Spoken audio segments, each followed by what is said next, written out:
Even after all of the nerfs, Bone Spear Necromancer is by far one of the highest damaging specs in the entire game. As you can see, I mean, like, Necromancer got a lot of nerfs, and everybody got nerfs in general, and you can still absolutely annihilate Lilith, and this is before the season even came out. But heading into the season, Necromancer actually gained a whole bunch of additional damage with the new Malignant Hearts, as well as a massive amount of utility, making the class significantly better overall, way easier to play, but also the damage potential is pretty much exactly what we had pre-nerf, because with one of our Malignant Hearts, we literally get double our damage as long as we make sure to play around the draining essence properly, which is actually extremely easy to do with Necromancer as long as you set up the build properly. We also have a Malignant Heart that literally casts all of our corpses for free, so not only do we get additional corpse tendrils to take advantage of, like, the Grasping Veins legendary for additional damage, crit chance, etc., but also because we are constantly corpse exploding, we also get to take advantage of one of our Paragon tree legendary nodes, which literally gives us 40% additional damage multiplicatively almost all the time.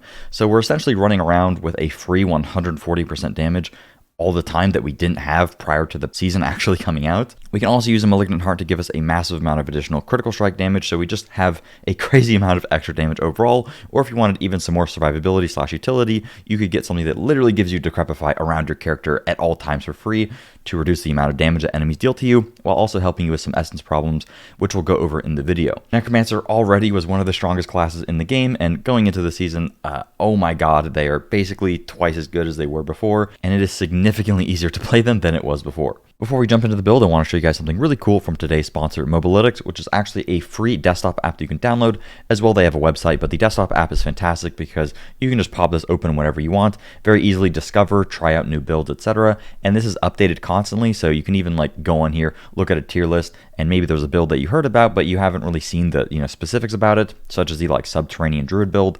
I pretty much just heard about this, and I wanted to learn a little bit more, so I clicked on here, and boom, this has been updated, like, literally yesterday, and I can see all of the important information, even the Malignant Heart information, all the skill trees, etc. And something that's very, very nice about Mobalytics is that when you download the desktop app, you also get the in-game overlay. So if I wanted to look at this build in-game while I'm on my Druid, for example, I'm getting power leveled, or I'm just trying to farm out some gear, I could literally have this on the other screen while on my screen while I'm looking at legendaries, and it fits perfectly side by side. So I can just look at my legendaries while also looking here. What do I actually want on, for my legendary aspects? What do I want on my skill tree? What do I want on my rings, for example? You can just look at it perfectly, and it just fits very seamlessly. It looks great. Another great thing about Mobalytics is that they actually just came out with a build planner as well, so you guys can make your own builds if you're interested in trying to save a build, or maybe you want to make a build based off of one of the ones within the desktop app. You can actually just come on here and just try out different things. It's fantastic for learning which aspects can actually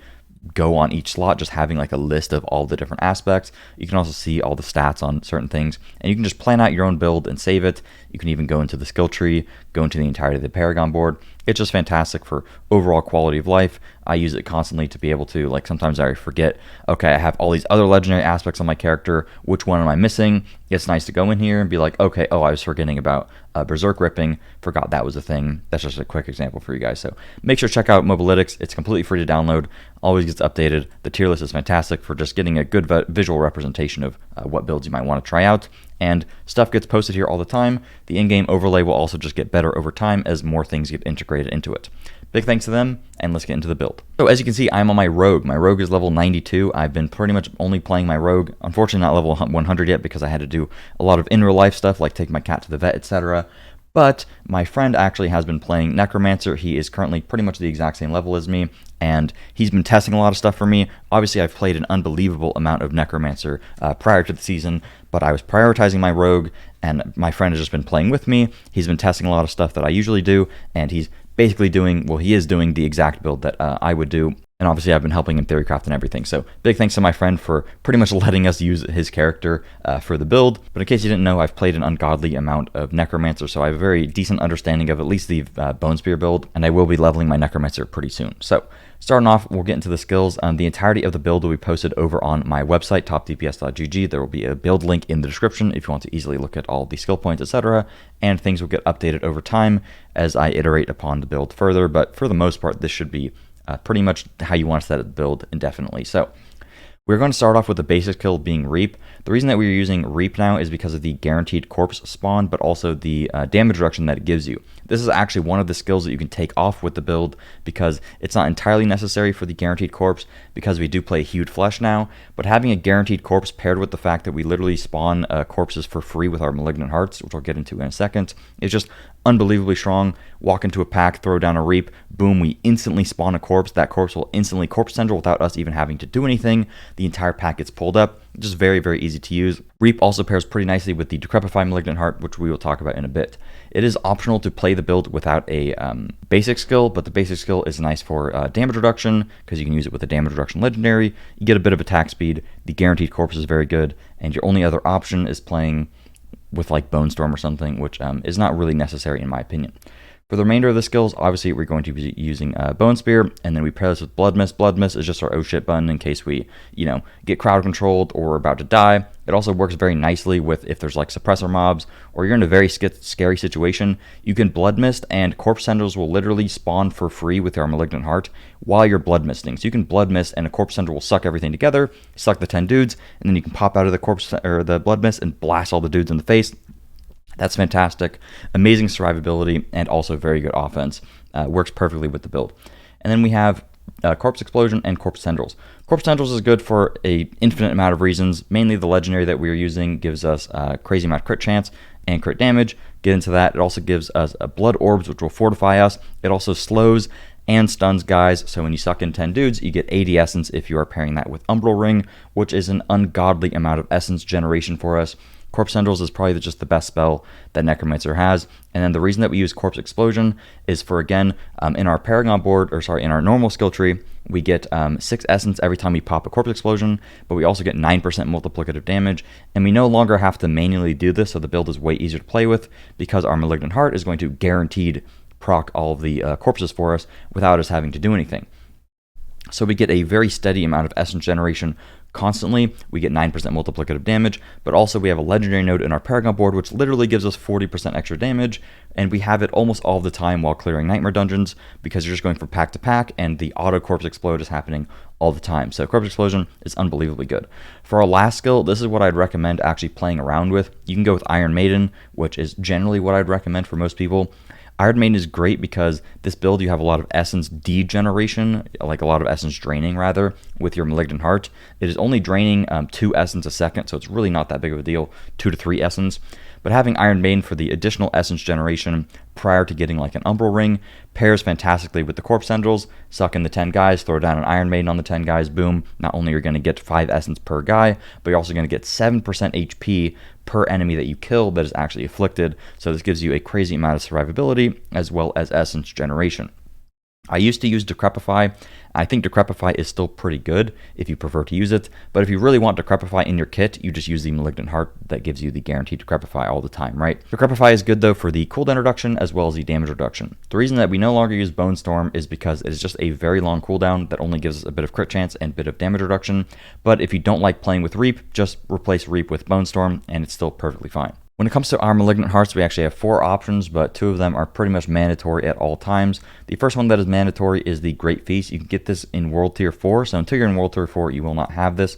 Basically, this just gives you double damage. If you don't have it, the build is still going to be amazing regardless, but when you get it, you literally deal double damage. If you have a max roll of this, it increases your damage by 100%, so literally double the damage. If you want to know how to farm out the Wrathful Hearts, I just made a video on that yesterday. Highly recommend getting this. A lot of people complain about the essence degeneration. Basically, it drains 5 of your essence per second. The first part of the roll doesn't matter, the each minion draining, because that only pertains to the minion drain amount. But if you are using it normally, it's always going to drain 5 essence per second. A lot of people have essence problems with Necromancer. If you put this on and your build is very, very suboptimal, you're going to have problems. But when the build is perfectly set up, and as you can see in some gameplay that I'll put at the end of the video, we have pretty much full essence all the time. You use an Umbral Ring, you use Lucky Hit Chance to Restore Essence, and you use Hued Flesh. Essence is literally never a problem, and this gives you literally double damage. So even if it's draining your essence a good bit, it can be kind of annoying sometimes, but double the damage is more than worth it. Talk about how to solve that issue a bit more later. And then we have Sacrilegious, which is also mandatory. Anytime you're near a corpse, you're automatically just going to activate a corpse skill. We have 2 being Corpse Explosion and Corpse Tendrils. The Corpse Explosion, again, gives us all the extra damage, and the Corpse Tendrils gives us crit chance and crit damage, and we have it all the time. It's a fantastic pixel pull. It is unbelievably good quality of life. This is probably the single best heart in the game, in my opinion, even after this one giving you literally double damage, just because of how it feels to play. Not even from like a pure power perspective, but just from a fun perspective. It just makes a build that was pretty hard to play, but very high upside. It's way less risk, way more reward now, so that's fantastic. And then for our last 2, we have 2 options. We have the Cage Heart of the Decrepit Aura.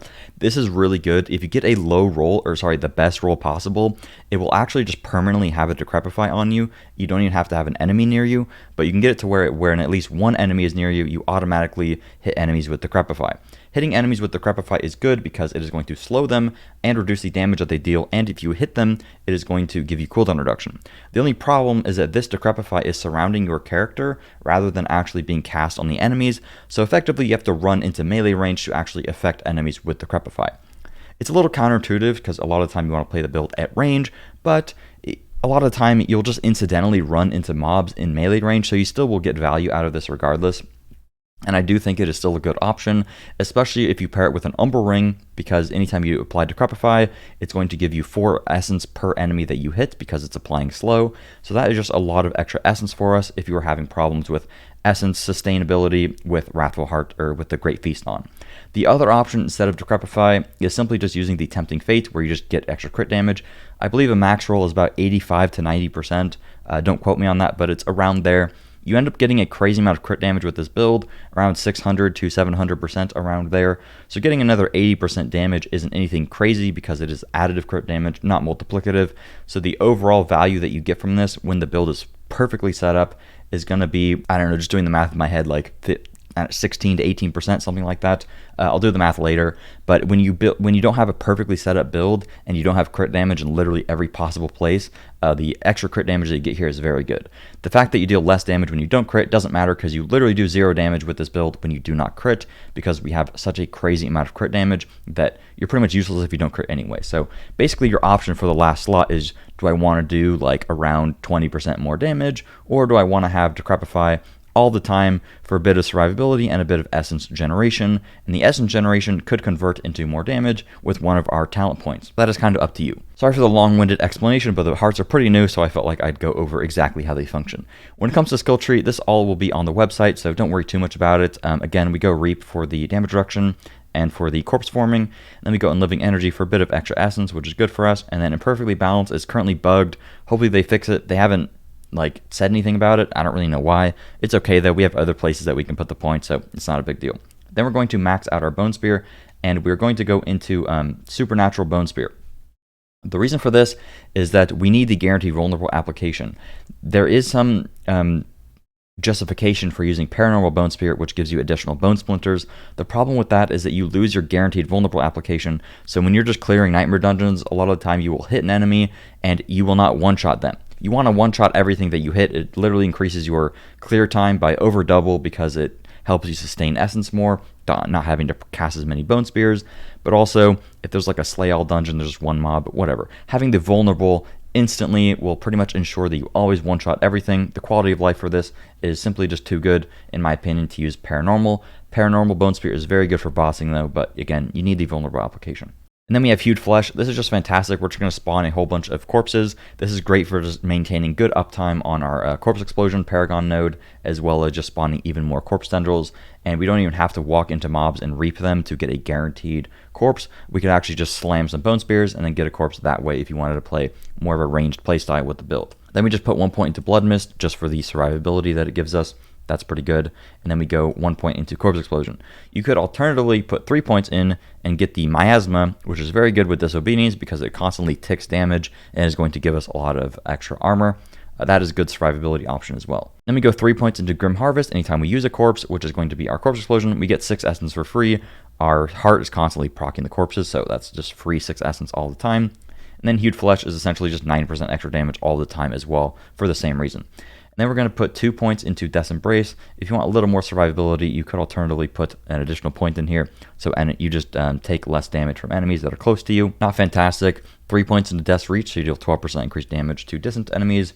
And then we have 3 points into Iron Maiden here for the heal, and the Essence Gen, that's just overall really good. Again, this could be Decrepify if you prefer, but Iron Maiden overall is just very good for Essence Gen as well as the heal, right? Pair Iron Maiden with Amplify Damage, which recently got buffed, just 12% extra damage pretty much all the time, because when you Corpse Tendril, you just throw down an Iron Maiden, boom, not only do you get Essence back, but you also deal 12% extra damage. And then we're going to go into Corpse Tendrils. The cooldown on this is a little bit long, so I'd recommend getting some cooldown reduction, but the cooldown actually isn't that big of a deal, because we are getting free Corpse Tendrils now with our Guaranteed Corpse. With the heart, so that is not all that big of a deal. We can reallocate those points into more damage, and we can get enemies our Corpse Tendril. They are slowed, so that works for our Umbral Ring, and also we get the Guaranteed Blood Orb, which is going to give us some Fortified Generation. Let me go 3 points into Serration. This got massively nerfed. It's still worth going into, but they nerfed it so bad. Basically, more essence you have, the more critical strike chance that you have with your bone skills.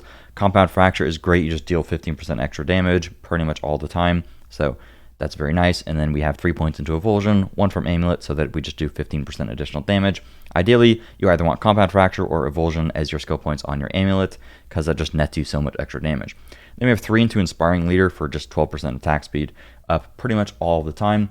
And then we have the damage reduction from Standalone, like always, just 18% DR all the time. And then we have the Memento Mori for the sacrifice bonuses of 60%. And then we're going into the key passive, Ossified Essence, which is amazing. You just stack up maximum essence overall, and you just get a crazy amount of overall damage with this, up to about 150% extra damage multiplicatively, which is crazy because you just get it for free pretty much. When it comes to the Paragon board, the entirety of this will be posted over on the website. I'm actually going to edit this board a bit. There's a leveling version of the board, and there's a level 100 version. Use the leveling version until you're level 100. When you're level 100, you're just going to have to bite the bullet and just reset the whole board, because it's just way more efficient that way. The main thing to know about the board is basically you want to go into, I forget what this board is called. My friend didn't show it, but basically the second board, you want to get all this additional maximum essence, max essence on kill, and then you get a crazy amount of crit damage with bone skills, and also you get this legendary node, which just gives you overall maximum essence. This board is crazy to get first, and then your second board, you want to actually be Flesh Eater to get the 40% multiplicative damage pretty much at all times. Again, the whole thing will be over on the website. Really don't look at this too much. When it comes to sacrifices on Skirmishers, you want to have the additional critical strike chance so that we can get more crit, obviously. On the mages, you want to sacrifice Cold for the 15% increased damage against vulnerable enemies. That's just basically damage all the time. Then we sacrifice Golem for the 30% multiplicative crit damage. Not much to say, that is just very good. Keep in mind that all these sacrifices also get buffed by an additional 60% because of the talent point that we have into the Memento Mori. When it comes to the gear and the legendaries, we're just going to go piece by piece because of the way that my friend recorded this. Sorry about that, but I'll have an updated version once I'm level 100. Also, everything will just be posted over on the website if you want to be able to easily reference things. For the helmet, ideally you want a Deathless Visage because it just gives you additional damage, which otherwise you can't get in the form of crit damage. It also comes with max essence, but if you can't get a Deathless Visage, don't worry. A normal legendary helmet is actually still very, very good, if not better in some cases, because you can get more survivability on it in the form of getting an additional survivability legendary, such as Aspect of the Protector or something like that. You can also get armor, max HP, cooldown reduction, and then maximum essence. Just make sure you get maximum essence at least on the helmet, because that is a crazy amount of damage for us. The chest or the pants, you want to have Disobedience for the legendary, and then on the chest you want to have stat-wise, same thing as the pants actually, damage reduction straight up, damage reduction from close, armor, max HP. His chest is pretty crappy, unfortunately, but that would be the god roll. Just make sure to get some damage reduction, and max HP and armor is a great value add as well. The gloves, these are unbelievably important because these are basically going to single-handedly solve your essence problems. You want Lucky Hit, chance to restore primary resource. This is unbelievably good. Talked about it previously. Make sure to get this. It will basically carry your essence problems. After that, you want to go for Ranks to Bone Spear, critical strike chance, and then instead of the attack speed, you'd prefer to have critical strike damage, but attack speed is very good for just increasing how quickly you actually cast your Bone Spear, so it just smooths out the gameplay. When it comes to the legendary on here, ideally you actually want the Splintering legendary, and you would rather have the Ossified Essence legendary on your Amulet, and you'd have Splintering here, but it's not that big of a difference. The pants, these are actually incredibly good. Damage reduction from close, damage reduction while fortified. We are fortified a good bit because of our Blood Orb Fortify thing with the Blood Drinker glyph, which will be posted over on the website if you want to check it out. And then just some more damage reduction, and then he has Aspect of Protector. Instead of Aspect of Protector, you could go for Aspect of Might for damage reduction anytime that you cast a basic skill. On the boots, you want to put on Wind Striker for the additional movement speed, and then you want to have essence cost reduction as well as movement speed. Getting the movement speed is imperative for me personally. And then instead of getting intelligence, this just basically gives you additional damage, but instead of int or the movement speed, after killing an elite, I like the movement speed obviously, but you could get something like fortified generation or damage reduction while injured, which is unbelievably powerful. You can get it up to like 40%. So if you need some survivability, highly recommend getting both of those. But I'm a big movement speed fan. And then on the weapon, ideally you want a sword. I actually mentioned that you could go for a scythe, and a scythe is actually a really good option now because the crit damage on swords got massively nerfed. Unfortunately, those scythes are a 0.9 attack speed, so if you can deal with the slower attack speed, but you really like the life on kill, scythes are fantastic for us, but swords generally will give you a good bit more damage, right? In terms of what you want to roll on the sword, you want vulnerable damage and intelligence first. Those are the two most important things. And then you want one type of crit damage. If it's crit with bone or normal crit, doesn't matter. And then you want core skill damage. The reason you want core skill damage instead of another version of crit, basically having 2 crits, is because you already have so much crit that the value of the core skill is more than the value of the crit because of diminishing returns. When it comes to what legendary you want, I would highly recommend going for Grasping Veins on the 2-hander. Grasping Veins on the 2-hander is not necessary once you actually have like a literally perfect version of the build, but almost nobody will have that. Basically, having it on the 2-hander is just better because you get 40% crit chance rather than 30 that you'd have on your amulet, and this just helps you get to crit chance cap easier. The reason I recommend this now is because of the Malignant Heart casting the auto corpse tendrils. You effectively have this crit chance all the time. It lasts for 6 seconds, that's insane. And also get the 80% multi against enemies that are affected by the corpse tendrils, so yeah, very, very good. And for when it comes to the amulet, personally, I would put Ossified here rather than Splintering for the 60% crit damage pretty much all the time, which is just a massive amount of extra damage, but having Splintering on here isn't that big of a deal. Generally, though, I wouldn't recommend Splintering because we are using Supernatural rather than Paranormal, so you only get 3 shards as opposed to 5, and Splintering got nerfed, so it doesn't give us the guaranteed vulnerable anymore. Also, the amount of damage that it buffs also got nerfed, so Splintering I think is better just put on the gloves for a bit of extra damage. It's nothing crazy, and I'd put Ossified Essence here instead. When it comes to what you want on the amulet, you want Essence Cost Reduction, Cooldown Reduction, Ranks to Avulsion or Compound Fracture, and then you want movement speed. Personally, I would never equip an amulet without movement speed because I need it. If you feel like you're dying a lot, you can get damage reduction from close, which is crazy good, damage reduction while injured, or just normal damage reduction. But having the Ranks to Avulsion, Essence Cost Reduction is massively important. The cooldown reduction is not nearly as necessary anymore because we're getting the corpse tendrils cast literally for free for us all the time. When it comes to what we want on the rings, you want Umbral as well as an Exposed Flesh ring. You can get Exposed Flesh guaranteed through the Seasonal Journey, so you can just imprint this whenever you want. So make sure you do the Season Journey so you get this all the time. Having both of these in tandem basically just gives you infinite essence. It is unbelievably good. And keep in mind that getting an Umbral is very hard to get, so don't waste an imprint on one of these on a bad ring if you happen to get one. Getting a 4 Umbral is crazy because our Corpse Tendrils does slow and stun, so if there's 10 dudes that you suck, boom, 80 essence instantly. As well as if you're using Decrepify with the auto Decrepify thing, every time you just walk into an enemy, you just get 4 essence for free. There's 10 dudes near you, boom, 40 essence, right? That's pretty crazy. Umbral is insane. Pair it with Exposed Flesh and the Lucky Hit on the gloves. Pretty much impossible to run out of essence, to be honest with you. On your rings, you want to at least get crit chance and vulnerable damage. Those are the 2 most important rolls. And then after that, you want maximum essence and then critical strike damage. Lucky hit chance is pretty much irrelevant. Make sure you want quadruple damage. It is so much of your damage coming from rings. You don't even realize it until you get really good rings. And yeah, that's what you want to look out for. That is pretty much it for the build. When it comes to actually how you want to play with the build, it is significantly easier to play around. I'd recommend just walking near mobs and pressing Reap, and the second that you press Reap, the game will literally automatically cast a Corpse Tendril for you, and once everything Corpse Tendrilled, you can just blow it up. You can play the game very run and gun nowadays because of the auto Corpse thing. You don't even have to worry about it. It basically just plays the game for you.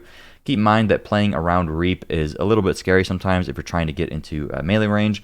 Just remember that Reap does have the guaranteed corpse, so you can just walk into an enemy and hit them and instantly walk away, and a massive group of mobs will get sucked together. So if there's a suppressor mob or something scary, you don't have to worry about it as much as you used to, because you used to have to try to kill an enemy, or you used to have to try to do the right corpse, blah, blah, blah. The game just makes it way easier for you. Again, you don't have to play with Reap because it does give you a little survivability scarcity. If you are walking into mobs, and walking into melee range can be a little bit scary sometimes. But if you use a Decrepify Malignant Heart for the damage reduction there, it's a lot safer. also because it slows them. But you could also just not worry about using Reap. You can just spam Bone Spears, and you will spawn corpses that way, obviously, from killing enemies or with hewed flesh. And that's a decent alternative, but having just a guaranteed boom, I just walk into enemies and spawn a corpse, I think is pretty strong. But that's pretty much it for the build. We will have a version of this killing Lilith very, very soon. Should be able to kill Lilith super easily at like level 95 because of all the extra damage that we have here.